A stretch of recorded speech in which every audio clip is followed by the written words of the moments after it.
Indonesia memiliki potensi besar dalam pengembangan industri besi dan baja, karena biji besi banyak ditemukan di Kalimantan, khususnya Tanah Bumbu, Tanah Laut, Balangan, dan Kota Baru, serta ditunjang cadangan batu bara melimpah di Sumatera dan Kalimantan.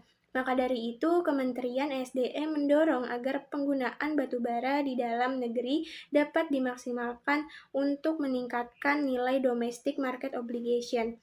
Kalimantan Selatan dipilih sebagai lokasi strategis karena dekat dengan tambang batu bara dan perusahaan pengolahan biji besi, sehingga dapat menekan biaya transportasi dan mendorong terwujudnya industri hulu besi dan baja nasional. Teknologi yang digunakan adalah blast furnace. Blast furnace digunakan dalam reduksi biji besi karena mampu menghasilkan besi cair dengan efisiensi tinggi, kapasitas produk besar, dan kualitas hasil yang baik. Proses ini memanfaatkan kokas sebagai bahan bakar sekaligus agen pereduksi serta menghasilkan produk samping bernilai ekonomis seperti gas panas dan slag. Teknologi ini juga sudah mapan, terbukti, dan sesuai untuk memenuhi kebutuhan industri baja berskala besar. Pada proses ini, reduktor yang digunakan adalah batu bara, karena apabila dibandingkan dengan menggunakan bahan reduktor gas alam, reduktor batu bara memiliki nilai efisiensi energi yang lebih kecil dibandingkan dengan gas alam. Akan tetapi, proses peleburan menggunakan tanur baja memiliki banyak kelebihan dibandingkan dengan teknologi berbasis gas alam, khususnya untuk pabrik baja terintegrasi dengan skala besar. Dilihat dari konsumsi energinya, untuk proses produksi baja terintegrasi mulai dari material preparation, iron making, dan steel making, proses menggunakan blast furnace dan basic oxygen furnace mengkonsumsi energi sekitar 16,5 gigajoule per ton steel. Angka tersebut lebih hemat energi dibandingkan dengan proses menggunakan direct reduction dan electric arc furnace yang mengkonsumsi energi sekitar 18,6 gigajoule per ton steel. Salah satu kekurangan dari penggunaan batu bara sebagai reduktor dan juga blast furnace yaitu menghasilkan emisi gas CO2 yang tinggi apabila kita bandingkan dengan menggunakan reduktor gas alam. Akan tetapi, menurut Abdul 2020, hal ini dapat diatasi dengan cara meningkatkan kandungan Fe atau besi di dalam bahan umpan. Sehingga hal ini dapat mengurangi jumlah reduktor yang akan digunakan. Kemudian, kita akan membahas aspek keberlanjutan. Aspek keberlanjutan ini kita akan membahas beberapa hal. Yang pertama akan membahas ketersediaan bahan.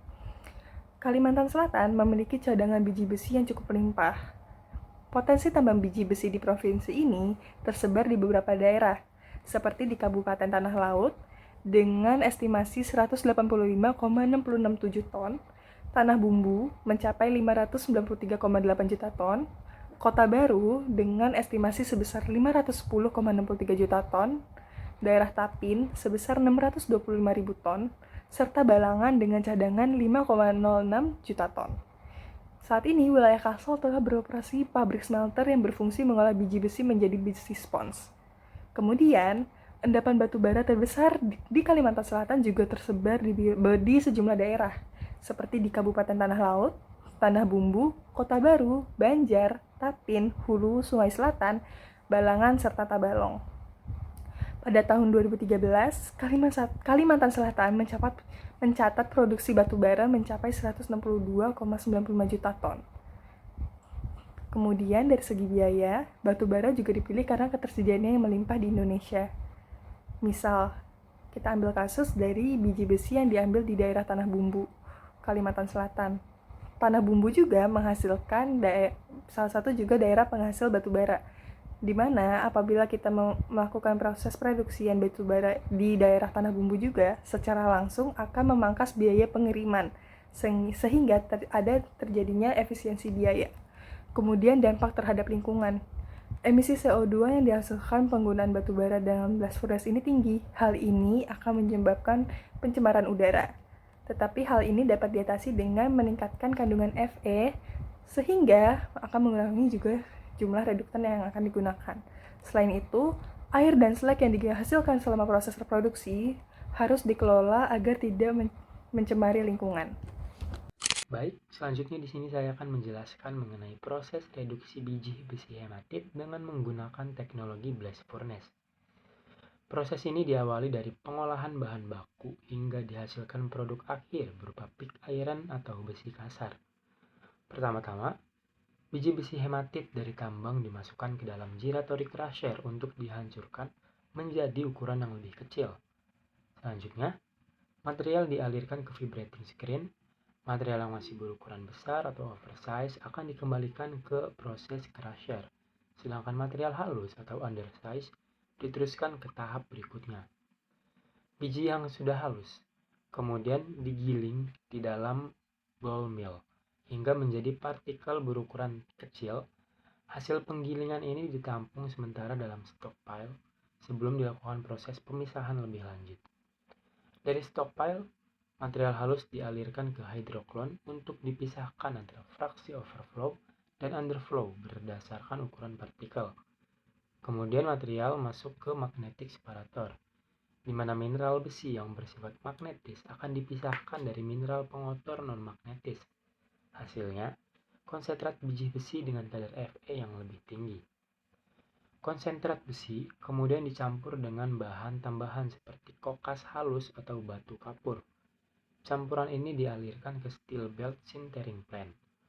Pada tahap ini, partikel-partikel halus dilelehkan sebagian sehingga menyatu membentuk sinter yang keras dan berpori dengan ukuran 10-50 mm. Selanjutnya, sinter bersama kokas dan flux dimasukkan ke dalam blast furnace. Dari dasar tanur, udara panas dialirkan sehingga kokas terbakar menghasilkan gas CO2 yang mereduksi biji besi. Hasil proses ini adalah pig iron atau besi cair yang ditampung di dasar furnace, sementara pengotor membentuk slag yang dikeluarkan melalui saluran yang terpisah. Kemudian neraca massa dilakukan dengan mengasumsikan 1 mol Fe2O3 yang mengandung 0,5 mol SiO2 dan 0,1 mol Al2O3. Kemudian agar selek sesuai diperlukan tambahan 0,5 mol CaO dari batu kapur. Selanjutnya 0,05 mol SiO2 direduksi menjadi Si dan kemudian larut dalam besi. Selain itu, sebanyak 0,4 mol karbon ikut larut sehingga menghasilkan pig iron dengan kandungan 1,2% Si, 4,1% karbon.